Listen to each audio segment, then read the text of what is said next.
खुशी और आप देख रहे थे लाइव 18। सावधान, आगे मुश्किल मोड़ है और विफल हो चुकी है पहले वाली सोशल इंजीनियरिंग। ये विकट चुनाव था और शुद्ध रूप से मोदी की गारंटी की केंद्रीय सत्ता के इर्द गिर्द लड़ा गया था।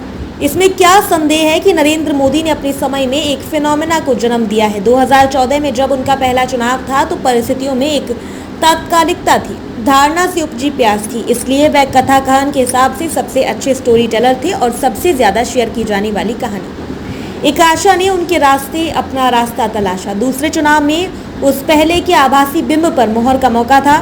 तीसरा चुनाव उनके कल्ट की शक्ल में स्थापित हो जाने के बाद का चुनाव था। फैसलों की तेजी और निर्णायक दृढ़ता ने उन्हें व्यक्तिगत अपील को अंततः मोदी की गारंटी में तब्दील कर दिया। वह एक स्वयंसेवक थे और अपनी पार्टी के मूल संकल्पों को पूरा करने में उन्होंने राजनीतिक शक्ति का रणनीतिक उपयोग किया।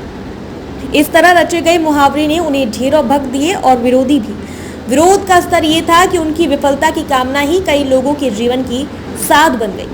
ताजा चुनाव में जो विपक्षी गठबंधन बना वह ढीला ढाला गठबंधन था जिसका केंद्रीय बंधु तत्व मोदी विरोधी था। ईडी, तानाशाही, बेरोजगारी, मोहब्बत के श्लोक थे। अगर ध्यान से देखें तो पाएंगे कि क्षेत्रीय पार्टियों ने एकमात्र राष्ट्रीय पार्टी कांग्रेस को इतना कम स्पेस दिया कि वह दबाव बनाने की स्थिति में ना रह सके।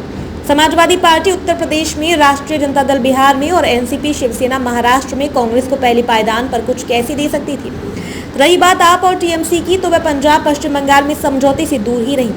कम्युनिस्ट पार्टी का समर्थन भी इससे कुछ अलग नहीं था। साफ है कि राज्यों में वहां के भावी विधानसभा चुनावों में क्षेत्रीय वर्चस्व बनाए रखना उनकी पहली प्राथमिकता है और उन्होंने इस चुनाव के दौरान ये जमीन तैयार करने की पूरी कोशिश की है।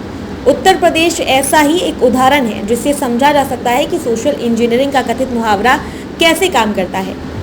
पहले मोदी शाह ने क्रीमी लेयर वाली जातियों से त्रस्त छोटी छोटी जातियों के समूहों को इकट्ठा कर नया समर्थक समूह बनाया था।